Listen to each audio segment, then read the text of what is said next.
Bonjour, bonjour ou bonsoir. Nous y voilà, nous commençons notre série comme ça a été prévu sur le thème central, la vie. Merci de venir dans Vérité ou Régalité. Si c'est ta première fois, tu peux vérifier nos vidéos passées pour en savoir plus. Voilà, nous commençons donc le premier point de notre série de brèves vidéos qui dure 5 à 10 minutes sur la vie. Aujourd'hui, nous parlons du pain de vie. Le pain de vie. Je te conseille de suivre toute la série et si tu manquerais une vidéo, tout simplement de nous la demander. Et même d'ailleurs, merci de t'abonner sur cette chaîne YouTube ou de mettre j'aime sur notre page Facebook. Le pain de vie, c'est Jésus. On l'aurait déjà compris, c'est Jésus notre pain de vie. Alors, notre passage de base, comme toujours, nous le lisons, c'est dans l'Évangile de Jean, le chapitre 6 et le verset 35. On va le lire ensemble. Évangile de Jean, chapitre 6, le verset 35. Jésus leur dit, « Je suis le pain de vie. Celui qui vient à moi n'aura jamais faim, et celui qui croit en moi n'aura jamais soif. » Jésus est le pain de vie. En fait, en lisant tout le chapitre 6, que je te conseille à lire entièrement, Jésus lui-même fait référence à son corps, à sa chair, en disant que ma chair est vraiment une nourriture et mon sang est vraiment un breuvage. Puis, à cause de ces paroles, dans le même chapitre, certains de ceux qui suivaient Jésus s'éloignent parce qu'ils ne comprennent pas ces paroles. Mais pour ceux qui restent, Jésus explique. Et il leur dit, « Ce que je vous dis sont esprit et vie. Mes paroles sont esprit et vie. Celui qui croit en moi n'aura plus jamais faim. » Alors là, on comprend que Jésus dit que qui croit en moi, en d'autres termes, prend de moi en lui. En fait, il me mange, si on voudrait le conjuguer de cette manière, et ma substance en lui donnera la vie éternelle. Pour comprendre également ce passage, nous devons savoir que peu avant cela, on peut le lire dans les versets de 32 à 34, c'est toujours du chapitre 6, il est écrit ceci, Jésus leur dit, « En vérité, je vous le dis, Moïse ne vous a pas donné le pain du ciel, mais mon Père vous donne le vrai pain du ciel. » Le pain du ciel est le vrai pain du ciel. Alors, la manne, pour ceux qui ont lu un peu la Bible, ils savent que la manne tombait du ciel pour nourrir le peuple d'Israël. Mais pourquoi est-ce qu'il y a l'analogie avec le corps de Christ?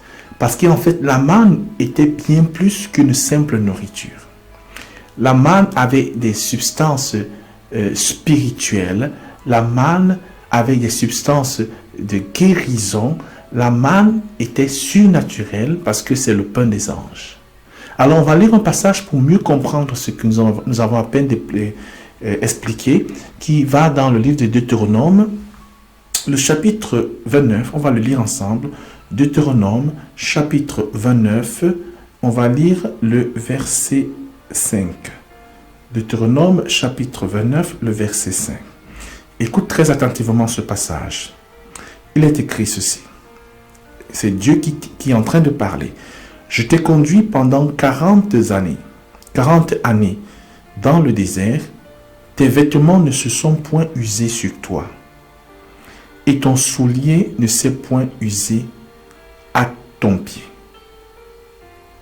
Vous n'avez point mangé de pain, et vous n'avez bu ni vin ni liqueur forte, afin que vous connaissiez que je suis l'Éternel, votre Dieu. » Alors, Dieu lui-même dit, vous n'avez pas mangé de pain.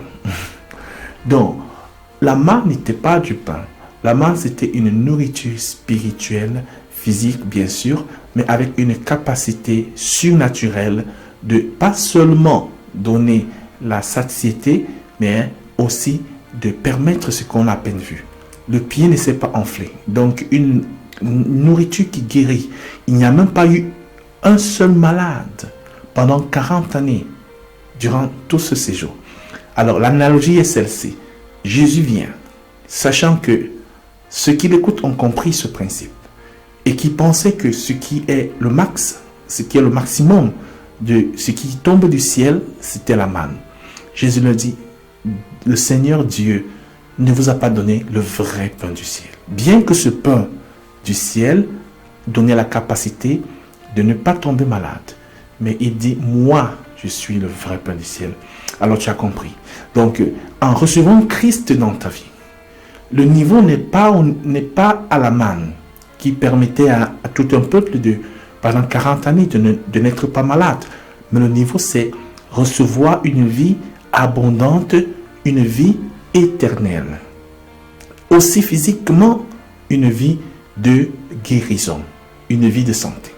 Alors, si tu as reçu Christ dans ta vie, tu as tous tes droits de vivre une pleine vie en Christ, de vivre une vie au-dessus des soucis de ce monde. Et si cela ne se produit pas exactement, tu as simplement besoin de confesser franchement ce qui est en toi. Tu n'as besoin que de te réaliser de ce qui est en toi. Mais si par contre, tu n'as pas encore reçu Christ dans ta vie, alors je t'invite à le recevoir maintenant. Comme nous l'avons souvent expliqué, c'est simple. Il suffit tout simplement de courber ta tête et d'être convaincu des paroles que tu peux prononcer. La Bible nous dit que tous les hommes sont pécheurs et sont privés de la gloire de Dieu.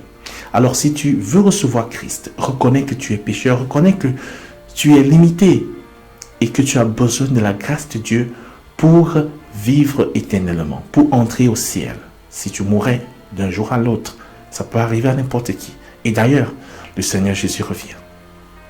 Si c'est le cas, prie avec moi et confesse, Jésus, je t'invite dans ma vie. Viens au secours de moi.